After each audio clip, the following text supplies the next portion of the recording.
So hello everyone, welcome back to our channel. So presently we are doing 6th class NCERT history book. So up till now we have covered 6 chapters and today we are covering the chapter number 7 which is about Ashoka, the emperor who gave up war. So चलिए जानते हैं अशोका के बारे में. तो पहले ये definition जान लीजिए. What is an empire?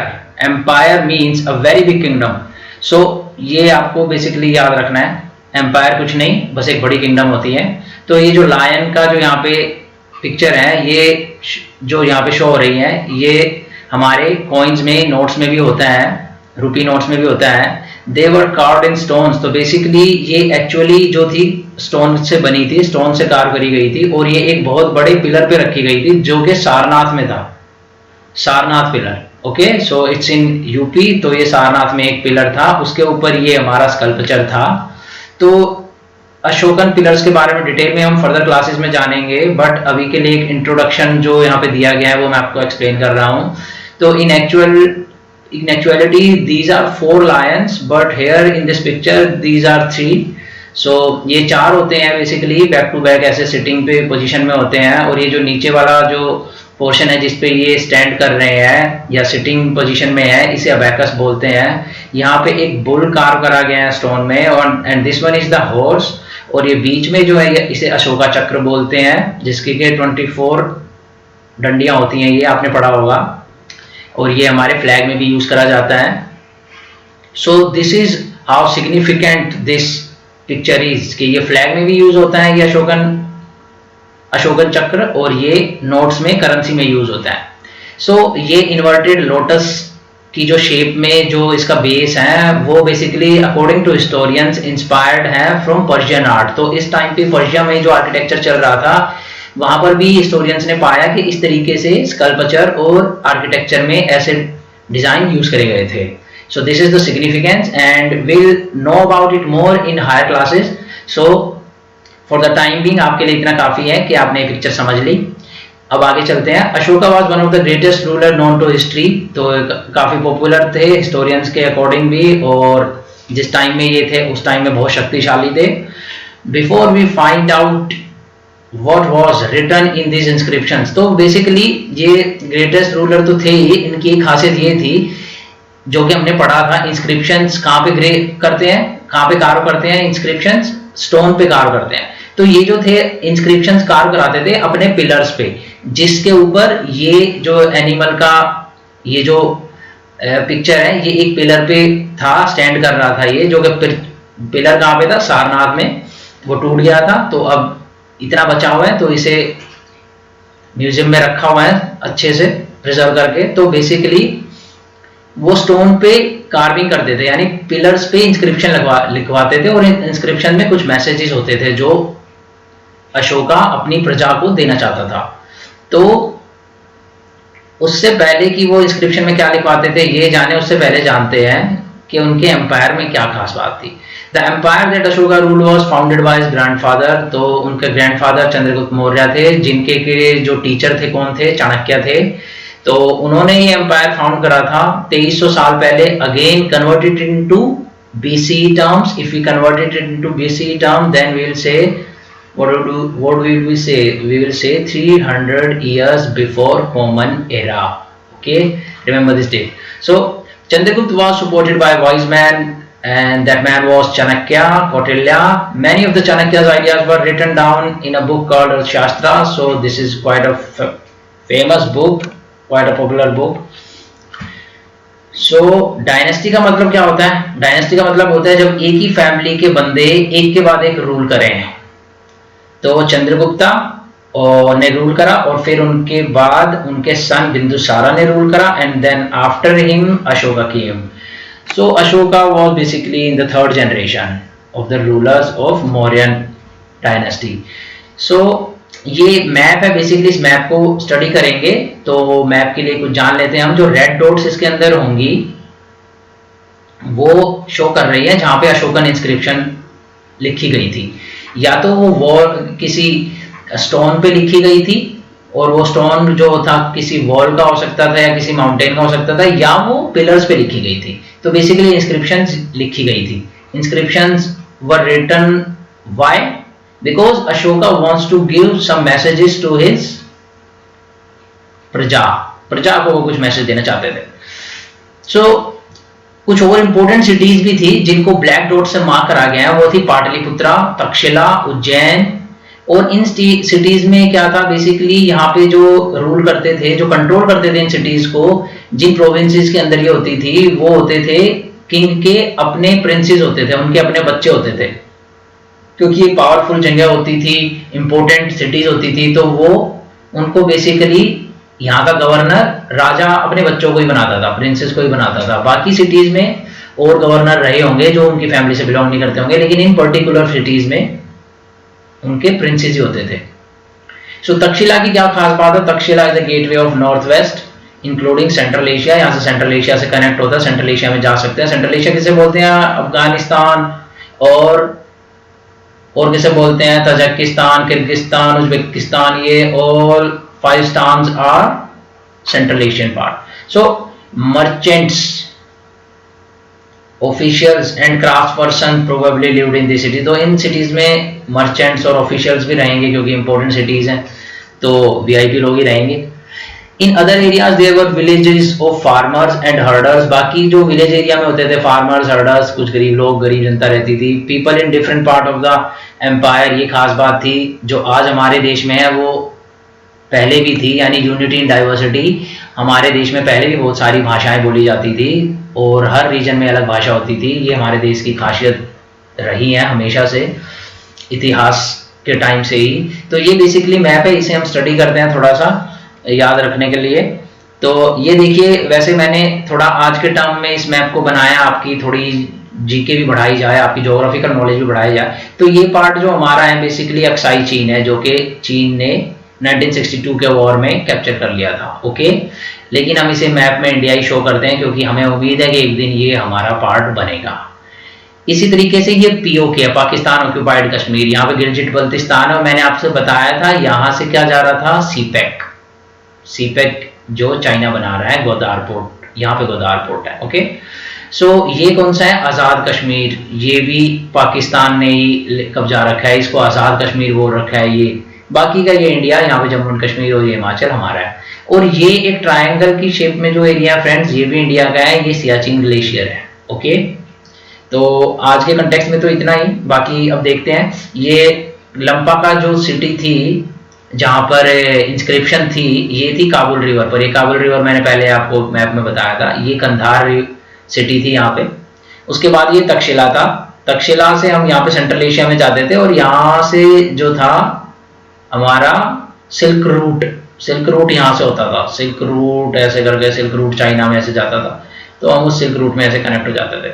Okay, सो उसके बाद क्या है? तक्षशिला के बाद और कौन से इंपॉर्टेंट है ये आप देख सकते हैं. शाहबाजगरी, ऐसे ही मनसेरा. तो मनसेरा में क्या था? आपका इंस्क्रिप्शंस पिलर पे पाई जाती थी. लंका में भी पिलर था, कंधार में पिलर था, उसके बाद कलसी में पिलर था, टोपरा में था, बहापुर में था, मेरठ में था. लुम्बिनी का जो पिलर था उसके बारे में खास बात मैं आपको बता दूं, कई बार यूपीएससी क्वेश्चन में पूछा गया है. इसके पिलर में ये खास बात थी कि यहाँ पे पिलर में लिखा गया था क्योंकि यहाँ पे गौतम बुद्धा पैदा हुए थे, इसीलिए लुम्बिनी का टैक्स जो है अशोका ने माफ कर दिया था. ओके, तो लुम्बिनी में जो पिलर था उस पिलर पे ये लिखा था क्योंकि यहाँ पे गौतम बुद्धा पैदा हुए थे, इसलिए अशोका चाहते हैं कि लुम्बिनी से कोई टैक्स ना लिया जाए. क्योंकि आप जानते हैं बाद में अशोका ने बुद्धा धर्म को जो है बुद्धिज्म को अपना लिया था. इसी तरीके से मस्की पिलर की एक खास बात है फ्रेंड्स, यहां पर ये लिखा गया था इस पिलर पर कि अशोका को बेसिकली इस पिलर पर उसका नाम अशोका लिखा गया था. उससे पहले हर जगह पे देवम पियादासी नाम होता था, देवम पियादासी. तो देवम पियादासी जो था, देवम पियादासी हिस्टोरियंस को पता नहीं था कौन था.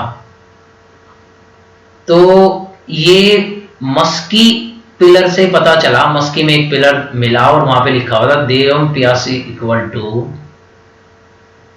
Equal to Ashoka. तो यहां से हमें पता चला कि ये अशोका भाई साहब को ही बोल रहे हैं.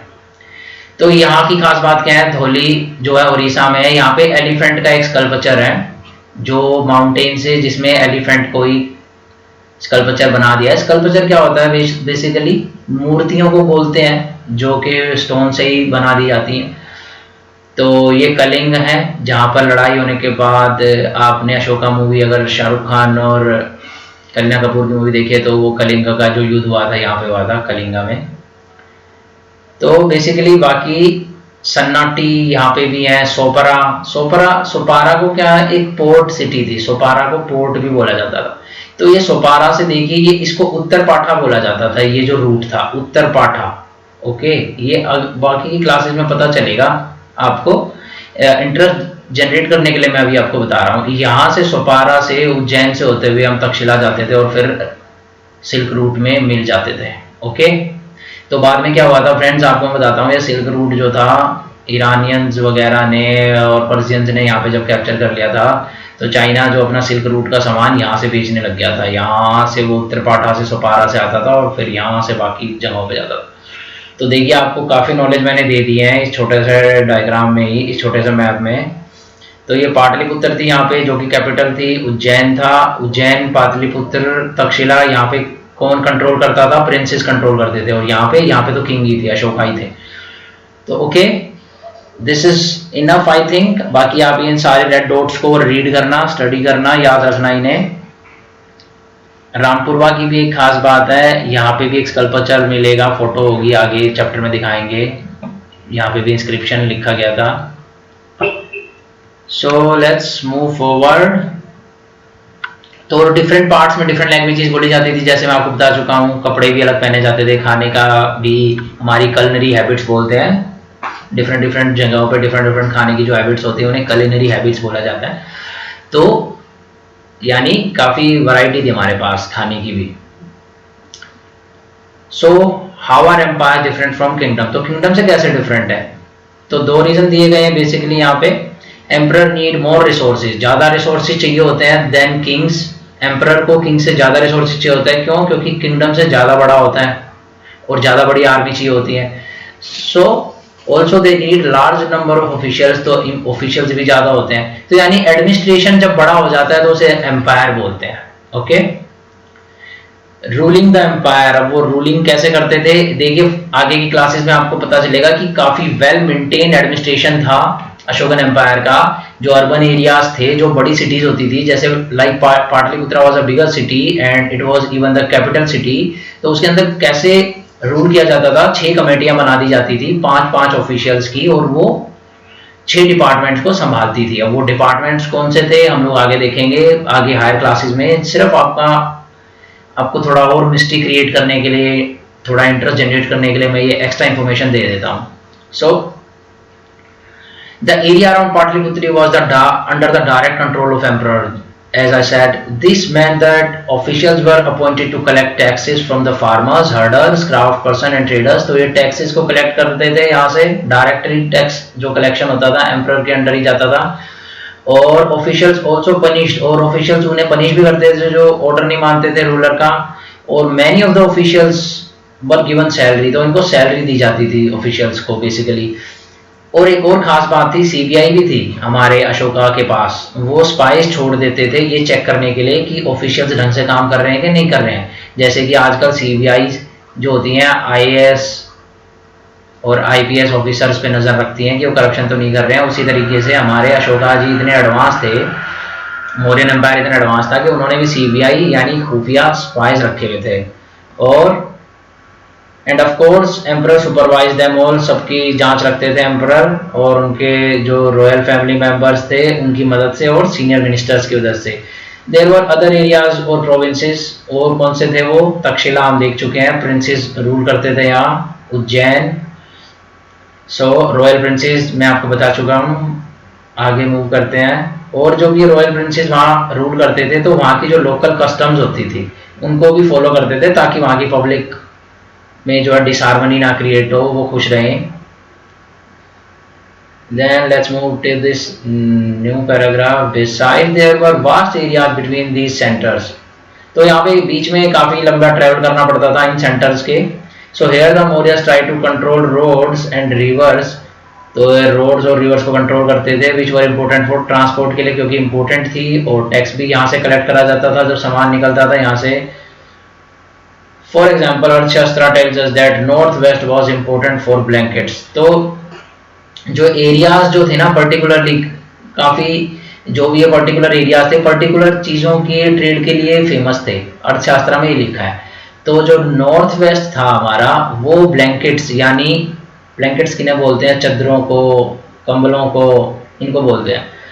तो वो क्यों फेमस था, क्योंकि देखिए वहाँ पे ठंडा इलाका होता है, नॉर्थ वेस्ट में माउंटेन्स भी हैं, तो वहाँ पे गोट्स भी हैं, शिप्स भी हैं, और कॉटन की कल्टीवेशन भी होती थी सिंध विंध में, ठीक है। तो ये नॉर्थ वेस्ट एरिया हो गया। तो उसके बाद जो गोल्ड और प्रेशियस स्टोन्स है वो कहाँ मिलते थे, साउथ इंडिया में, जैसे कि हमने पहली क्लास में पढ़ा था, Kolar gold fields, only gold fields in India. So यहाँ से गोल्ड आता था। बाकी गोल्ड कहाँ से आता था, just try to remember.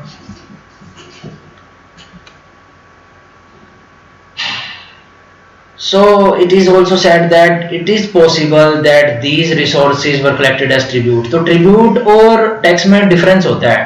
Tax तो रेगुलर पेमेंट होती है, तो ये जो चीजें थी ब्लैंकेट्स और ये प्रेशियस मेट जो स्टोन्स थे वो ट्रिब्यूट की तरह भी कलेक्ट करे जाते थे। और ट्रिब्यूट और टैक्स में क्या डिफरेंस होता है, जो टैक्स होता है वो रेगुलर होता है, और ट्रिब्यूट जो होता है वो जब भी जरूरत पड़ती है तो गवर्नमेंट चार्ज करती थी। ये हमारे अशोकन एम्पायर जो था चार्ज करता था, और जब वो ये चार्ज करते थे तो वो तब भी चार्ज करते थे जब लोग इससे खुश नहीं होते थे, यानी विलिंगली और अनविलिंगली यू हैव टू पे द ट्रिब्यूट। जब भी एक्स्ट्रा एक्सपेंडिचर की जरूरत पड़ेगी एडमिनिस्ट्रेशन को तो वो ट्रिब्यूट चार्ज करेंगे।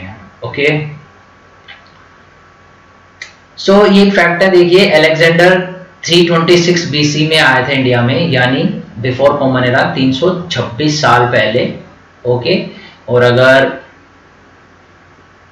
ईयर्स के टर्म्स में बोले तो 2000 साल तो हो चुके हैं, तो 2000 में 326 जोड़ दिए, 2326 साल पहले अलेक्जेंडर ने इन्वेड किया था इंडिया को। अच्छा, उससे पहले जो था डारियस और जक्सीस होते थे जो कि पर्सिया में होते थे, और ये वॉर करते थे रोमन्स से।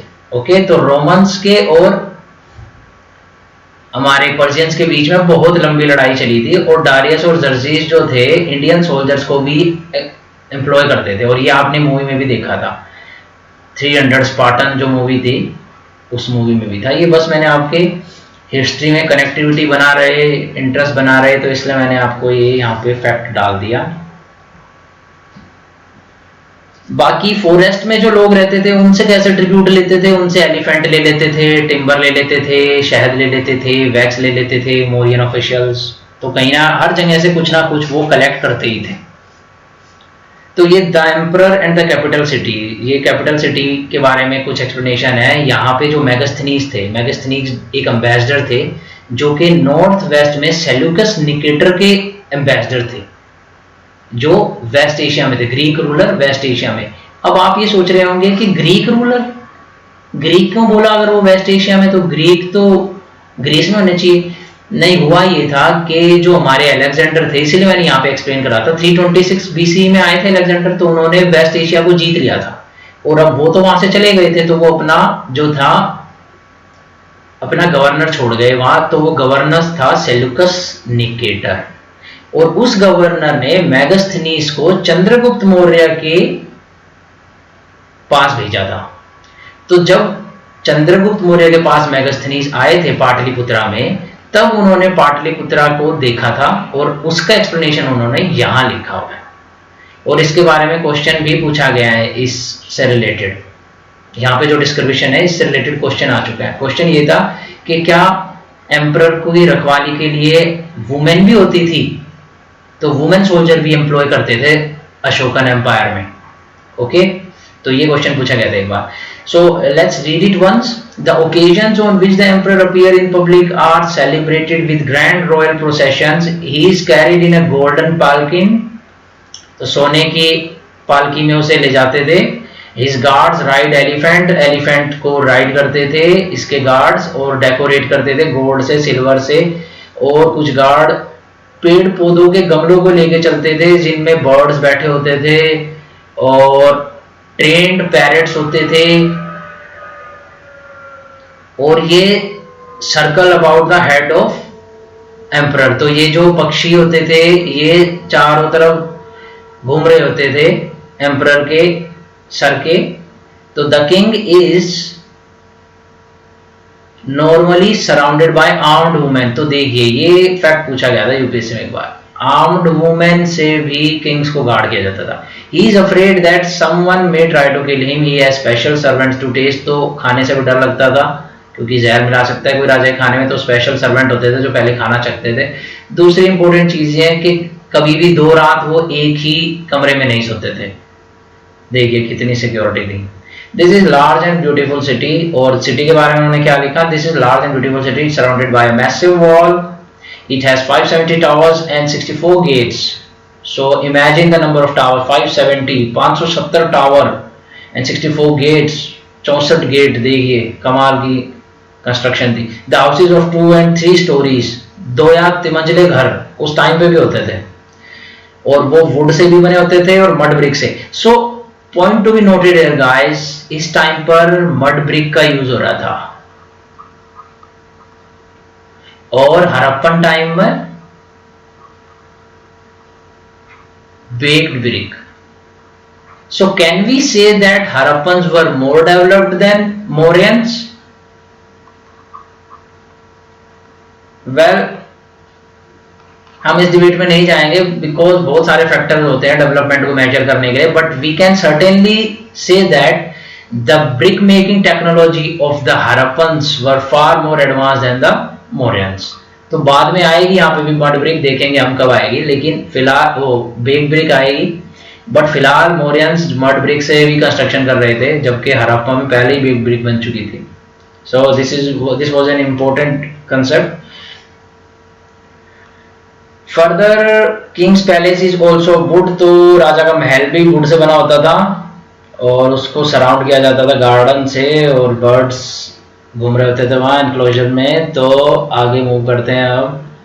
अशोका यूनिक रूलर, यूनिक क्यों बोला गया भाई इन्हें, अशोका यूनिक रूलर क्यों, क्योंकि he was the first ruler who tried to take his message to the people through inscription। तो यूनिक रूलर इसलिए थे कि वो पहले राजा थे जो अपने लोग प्रजा को मैसेज कैसे देते थे, इंस्क्रिप्शंस के द्वारा। और इंस्क्रिप्शंस कहाँ पे लिखी जाती थी, या तो कोई वॉल होती थी स्टोन की वहां पे, या माउंटेन पे, या मोस्ट पॉपुलर वे जो थी वो थी पिलर्स। सो पिलर्स जनरली यूज करे जाते थे इंस्क्रिप्शंस के लिए। सो मोस्ट ऑफ अशोकास इंस्क्रिप्शन वर इन प्राकृत। तो कौन सी लैंग्वेज में थे guys, which language, Prakrit. So Sanskrit was not used, so you have to remember that Sanskrit was not in the fashion at that time। Sanskrit का यूज नहीं कर रहे थे राजा, प्राकृत लैंग्वेज का यूज कर रहे थे। और आपने देखा था इसी प्राकृत लैंग्वेज का कौन और यूज कर रहे थे, बुद्धा एंड महावीरा, वो भी अपने धर्म के प्रोपगेशन के लिए प्राकृत यूज कर रहे थे। तो संस्कृत कब फेमस होएगी, अभी तक संस्कृत में क्या हो रहा था, वेदा लिखे जा रहे थे और लिटरेचर, हिंदुइज्म लिटरेचर लिखा जा रहा था, ब्राह्मणिकल लिटरेचर लिखा जा रहा था। ओके, और ये पॉपुलर कब होएगी, as a language of court, यानी राजपाट की लैंग्वेज के टाइप में ये कब पॉपुलर होएगी, गुप्ता जब आएंगे, गुप्ता एम्पायर में पॉपुलर होएगी। लेकिन उससे पहले यूज करी जाने लगेगी जब इंडो ग्रीक्स आएंगे, कुशाना आएंगे।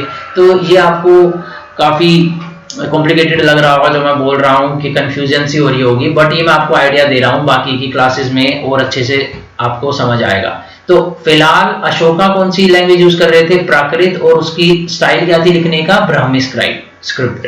ओके, तो ब्राह्मी स्क्रिप्ट यूज कर रहे थे।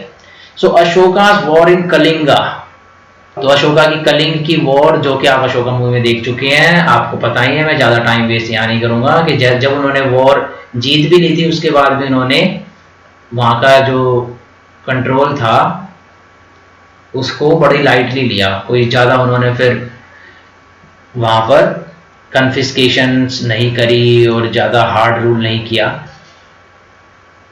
तो आगे हम देखेंगे पैसिफिस्ट का मतलब होता है शांति प्रिय। तो क्या अशोका शांति प्रिय बन गए थे बाद में, या ये उनकी एक स्मार्ट स्ट्रेटेजी थी, प्रेग्मेटिक बोलते हैं प्रैक्टिकल वे, प्रैक्टिकल स्ट्रेटेजी। तो वो पैसिफिस्ट थे, वो शांत बन गए थे कि अब उन्हें वॉर पसंद नहीं रहा, या वो स्मार्ट स्ट्रेटेजी थी कि भाई लड़ाई से कोई फायदा नहीं है, वाई फ्यूटिलिटी मीन्स कोई फायदा नहीं है, फ्यूटिलिटी ऑफ वॉर, तो वॉर से कोई फायदा नहीं होता है। तो वो चाहते थे कि वो लोगों के दिलों पे राज करें, तो कैसे उन्हें कैप्चर करें, कैसे कॉन्क्वेस्ट करें, लड़ाई की बजाय तलवार के दम पर वो राज नहीं करना चाहते थे, वो कल्चरली राज करना चाहते थे। तो इसीलिए आगे की क्लासेस में आप पढ़ेंगे कि अशोका इसलिए पैसिफिस्ट नहीं कहे जा सकते क्योंकि उन्होंने आर्मी तो उसके बाद भी रखी, ऐसा थोड़ी ना उन्होंने सोल्जर्स को हायर करना बंद कर दिया था और वो वॉर नहीं करते थे, नहीं ऐसा नहीं है। फर्दर कलिंगा को जीतने के बाद क्या वापस लौटा दिया था, ऐसा भी नहीं है। तो अगर ये दोनों ही चीज नहीं है तो पैसिफिस्ट तो नहीं थे। So what did historians made out of it, historians according to historians that was a pragmatic and a smart strategy by Ashoka, कि इतना बड़ा उनका राजपाट हो गया था कि अब वो हर जगह लड़ाई से नहीं कंट्रोल कर सकते थे, तो उन्हें एक अलग तरीका चाहिए था कंट्रोल पाने के लिए, और उनको लगा कि कल्चरली उनको कन्क्वेस्ट करा जाए, लोगों के मन को विजय प्राप्त करी जाए बजाय लड़ाई के, क्योंकि लड़ाई से आप ज्यादा दिन तक अपना राजपाट चला नहीं पाओगे। तो देखिए कितनी स्मार्ट और कितनी इंटेलिजेंट थिंकिंग थी अशोका जी की। तो अशोका ने कल्चरली कॉन्क्वेस्ट करने के क्या क्या किया उसके लिए उन्होंने, तो ये एक अशोका इंस्क्रिप्शन की जो लिखी हुई चीज है वो यहाँ पे प्रेजेंट करी गई है, तो इसे आप एक बार रीड जरूर कर लीजिएगा। मैं इसको ज्यादा डिटेल में नहीं बता रहा हूँ, मैं बता चुका हूँ ऑलरेडी, लेकिन एक बार रीड कर लीजिएगा। सो उन्होंने फिर कॉन्क्वेस्ट करने के लिए कल्चरली क्या करा, धम्मा एक क्या था, एक टाइप का उन्होंने अपना रिलीजन शुरू करा।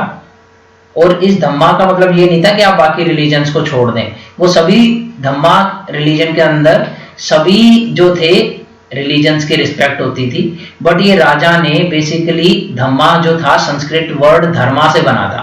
तो धर्मा का मतलब ड्यूटीज, जो राइट थिंग है, जस्टिफाइड, जस्टिस, तो जस्टिस के अकॉर्डिंग काम होना चाहिए। तो धम्मा में उन्होंने कुछ टीचिंग्स दी थी कि समाज को इस तरीके से रहना चाहिए, बेसिकली एक मॉरल कोड ऑफ कंडक्ट था धम्मा, ठीक है, जो कि दूसरे धर्मों को भी एक्सेप्ट करता था और कहता था सभी को एक दूसरे धर्मों की इज्जत करनी चाहिए। और धम्मा जो था प्राकृत वर्ड था, संस्कृत में ये इसका मतलब होता है धर्मा, और धर्मा का मतलब क्या होता है, जस्टिस। सो बेसिकली ये क्यों करा था उन्होंने, ताकि लोगों के दिलों में इज्जत पा सकें और कल्चरली उन्हें कन्क्वेस्ट कर सकें।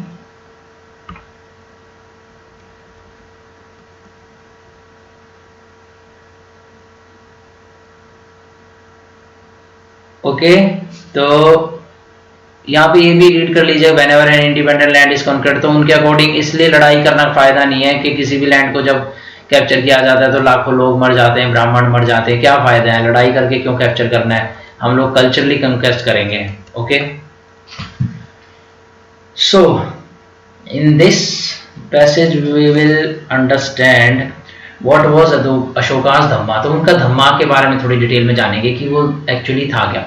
सो धम्मा डिड नॉट इन्वॉल्व वर्शिप, जैसे कि मैंने आपको बताया, वो बेसिकली एक मॉरल कोड ऑफ कंडक्ट था, ये नहीं था कि कोई पूजा पाठ था। And he felt that just as a father tries to teach his children, तो जैसे पिता एक अपने बच्चों को समझाता है उसी तरीके से राजा को भी अपनी प्रजा को समझाना चाहिए, पढ़ाना चाहिए। तो वो कुछ लेसन्स बताना चाहते थे, कुछ अच्छी बातें बताना चाहते थे अपनी जनता को, इसलिए उन्होंने धम्मा शुरू करा। और धम्मा महामंत्रास यानी कुछ ऑफिशियल्स भी अपॉइंट करे जो कि धर्मा को प्रमोट करने के लिए जगह जगह पे जाएंगे और धम्मा की टीचिंग्स को बताएंगे। और कई जगह पे जहाँ पे लोग पढ़ना नहीं जानते तो वहाँ पे जो मैसेज लिखे हुए हैं पिलर्स में उन्हें भी धम्मा महामंत्रास पढ़ के बताएंगे। ओके, तो धम्मा का मतलब ये नहीं था कि बाकी धर्मों को एक्सेप्ट नहीं करेंगे, वो सभी को एक्सेप्ट कर रहे थे। और धम्मा ये भी कहता था कि एनिमल्स का सेक्रीफाइस ना करा जाए, यानी उन्हें मारा ना जाए, बिना बात शिकार ना किया जाए, स्लेव्स और सर्वेंट्स को बुरी तरह ना रखा जाए, माता पिता की इज्जत करी जाए। ये सारी चीजें एक तरीके से मॉरल कोड ऑफ अच्छे जीवन यापन के लिए जो भी अच्छी बातें होती हैं वो एक तरीके का मैसेज था। तो ये पिक्चर में देखिए रामपुरवा बुल जो मैंने बताया था आपको मैप में, जहाँ तो रेड डॉट थी जहाँ पे, वहाँ पे भी पिलर था रामपुरवा बुल, वहाँ पे भी इंस्क्रिप्शन थी। तो ये उसका जो बेसिकली कैपिटल बोलते हैं इसे, जो ऊपर का हेड था पिलर का, तो ये वहाँ से है रामपुरवा बुल, ये पिलर के ऊपर था तो रामपुरवा बुल बोलते हैं इसे। So this was part of Mauryan pillar, Mauryan pillar का पार्ट था ये रामपुरवा। तो इसे बेसिकली क्या बोलते हैं, कैपिटल बोलते हैं, कैपिटल जो पिलर के ऊपर रखा जाता है स्टोन स्कल्पचर, उसे कैपिटल बोलते हैं। आगे की क्लासेस में पढ़ेंगे। तो अभी फिलहाल कहाँ है ये राष्ट्रपति भवन में है। देखिए है ना, यहाँ पे भी लोटस वाला इन्वर्टेड लोटस, और ये हमारा अबैकस जिसके ऊपर ये हमारा कैपिटल है, इसे अबैकस बोलते हैं। वहां पे अबैकस में क्या था, वहां पे था अशोका चक्र और बुल और हॉर्स, पहले वाले में जो पिक्चर देखी थी हमने। सो अशोका ने दूसरे देशों में भी प्रमोट करा अपना धम्मा, तो सीरिया में, इजिप्ट में, ग्रीस में, श्रीलंका में भी उन्होंने भेजे, जो थे अपने मैसेंजर्स भेजे कि बताओ वहां पे जाके हमारा धम्मा किस चीज में यकीन करता है। फर्दर उन्होंने मेडिकल ट्रीटमेंट के लिए अरेंजमेंट करी ह्यूमन बींग्स के और एनिमल्स के। ये जो है हमारा अशोकास मैसेज टू हिज सब्जेक्ट, हाँ ये जो था धम्मा के मैसेजेस थे, वो क्या कहते थे, इन्हें एक बार रीड कर लीजिए। These are being gentle with slaves, slaves को इज्जत के साथ, नौकरों से इज्जत के साथ पेश आना चाहिए, एल्डर्स की रिस्पेक्ट करनी चाहिए, treating all creatures with compassion, compassion से पेश आना चाहिए। कंपैशन देखिए ये जो है हम एथिक्स में पढ़ेंगे, एम्पैथी, सिंपैथी और कंपैशन, इन तीनों वर्ड में क्या क्या फर्क होता है। कंपैशन सबसे हाईएस्ट डिग्री होती है किसी के प्रति दया भाव की। कंपैशन का मतलब होता है ना सिर्फ आप किसी के दर्द को समझ रहे हो बस, बल्कि उसे खत्म करने के लिए कोशिश भी कर रहे हो। सिंपैथी ये होता है कि हाँ भाई आपके साथ कुछ बुरा हुआ, पर्सन ए के साथ कुछ बुरा हुआ तो पर्सन बी कहता है हाँ भाई तुम्हारे साथ बुरा हुआ, I am also feeling bad. Empathy के साथ क्या होता है कि हम उससे बात करते हैं, उसे और समझाने की कोशिश करते हैं। और कंपैशन में क्या होता है, हम उसके लिए एक्शन करते हैं, हम खुद के लिए प्रॉब्लम उठाने के लिए तैयार है, दूसरे की प्रॉब्लम को कम करने के लिए। तो ये हाईएस्ट डिग्री ऑफ काइंडनेस होती है कंपैशन। ये एथिक्स में यूज होएगा, तो मैंने अभी आपको वर्ड समझा दिया जो बच्चे एकदम स्टार्टिंग से प्रिपेयर कर रहे हैं। Giving gifts to Brahmins and monks, it is both wrong to praise one's own religion और क्रिटिसाइज, तो ये हम बात कर चुके हैं। सो ये आप रीड कर लीजिए, इसमें कुछ खास है नहीं।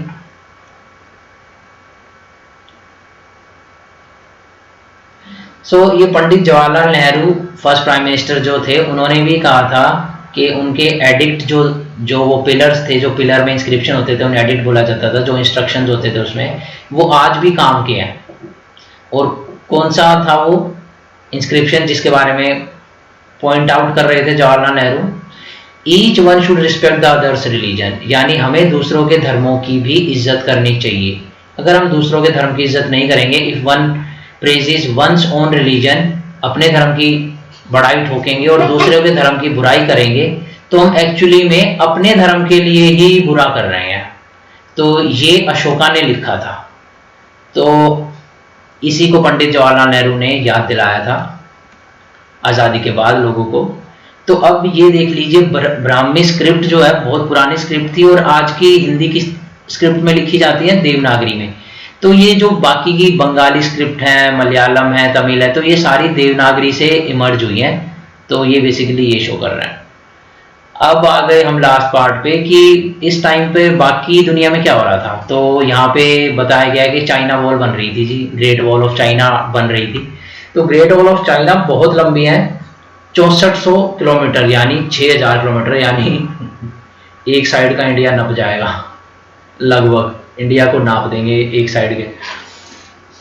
तो इतना लंबा 6400 बहुत लंबा किलोमीटर होता है, इतनी लंबी है वॉल थी। तो ये वॉल बेसिकली बनाई क्यों गई थी, ये आगे की क्लासेस में वैसे बताना था, लेकिन मैं आपको बता देता हूँ। स्काइथियन ट्राइब थी, ये बंदे लूटपाट करके काम चलाते थे और ये ट्राइब थे, तो ये अटैक कर रहे थे। तो इनके अटैक से बचने के लिए जो चाइना के जो रूलर्स थे उन्होंने चाइनीज वॉल बनाना शुरू कर दिया था। तो ऐसा नहीं है कि एक दिन में बन गई थी, हजारों सालों में बनी थी, ये बनती रही थी। जब लेकिन स्टार्ट कब हो गई थी, 2400 में स्टार्ट हो गई थी बननी, ठीक है। तो फिर क्या हुआ था, हजारों सालों तक फिर बनती रही, जब वो जाके इतनी लंबी बनी थी। ओके, तो देखिए एक और चीज बताता हूँ आपको, आप आगे देखोगे जब इन्होंने वॉल बना दी ना, सपोज करिए ये चाइना है और ये हमारा इंडिया है। ओके, ये हमारा इंडिया है, ये हमारा इंडिया, ये चाइना है। तो ये ट्राइब जो थे मंगोलिया से आ रहे थे और इन्होंने बना दी चाइना वो। तो अब इन्होंने क्या करा, नॉर्थ वेस्ट में मुड़ गए। यहाँ पे थे इंडो ग्रीक्स। इंडो ग्रीक्स कौन, जो कि अलेक्जेंडर के गवर्नर थे, जो यहाँ पे अफगानिस्तान में, काबुल में अलेक्जेंड्रिया सिटी भी थी, वहाँ पे रूल कर रहे थे। तो ये लोगों ने यहाँ अटैक कर दिया। तो ये लोग डर के इन्होंने क्या करा, इन्होंने इंडिया पे अटैक कर दिया। तो बाद में इंडिया का ये पोर्शन जो था, जो आज हमारा नॉर्थ इंडिया बोलते हैं जिसे, इसकी हिस्ट्री ना बदली होती अगर स्काइथियन ट्राइब ने अटैक नहीं करा होता और वॉल ऑफ चाइना नहीं होती, तो ग्रेट वॉल ऑफ चाइना नहीं होती। तो इससे हुआ क्या है, जो इंडो ग्रीक्स थे ये इंडिया में आ गए और इससे हमारा नॉर्थ इंडिया का कल्चर काफ़ी चेंज हो गया। और आगे की क्लासेस में देखेंगे कैसे चेंज हो गया, बल्कि हमारी रेस चेंज हो गई, देखेंगे कैसे, बहुत इंटरेस्टिंग है ये। ओके गाइस, तो अभी तक के लिए इतना ही। एंड ये एक मैप है, ये मैं आपको दिखा देता हूँ, थोड़ा सा डिस्कस कर लेते हैं इसे। सो इस कलर में जो है, these routes were under the control of Chinese ruler, these routes were under the control of Kushanas. तो ये हम चैप्टर 9 में पढ़ेंगे। कुशानाज मैंने बताया आपको, इंडो ग्रीक्स के बाद कुशानाज आएंगे नॉर्थ इंडिया में। और these were important sea routes, इस कलर में these routes were under the control of rulers of Iran. Iran को पहले क्या बोलते थे, पर्जिया, ये याद रखना आपको। These routes were controlled by Roman emperor, तो ये वाले कलर से रोमन एम्परर। तो इस मैप को एक बार आप देख लीजिएगा, काफी लंबा हो जाएगा लेक्चर, बाद में फिर हम इसे किसी और क्लास में डिस्कस करेंगे। इस मैप को नेक्स्ट क्लास में डिस्कस कर लेंगे। ओके गाइस, तो नेक्स्ट क्लास में ये मैप डिस्कस करते हैं, तब तक आप इसे देख लीजिएगा। और लास्ट में बस आपको इतना ही कहना चाहूँगा कि if you are seeing or watching our videos, so ये भी हम नेक्स्ट क्लास में कवर करेंगे। So please like, share and subscribe. This is the only way you can pay back our hard work which we are doing. So please subscribe, like and share. Thank you guys, take care. मिलते हैं एक और next video में, chapter number 8 में। और ये चीज़ें भी जो बच गई हैं इनको कवर करेंगे नेक्स्ट क्लास में। Okay, thank you.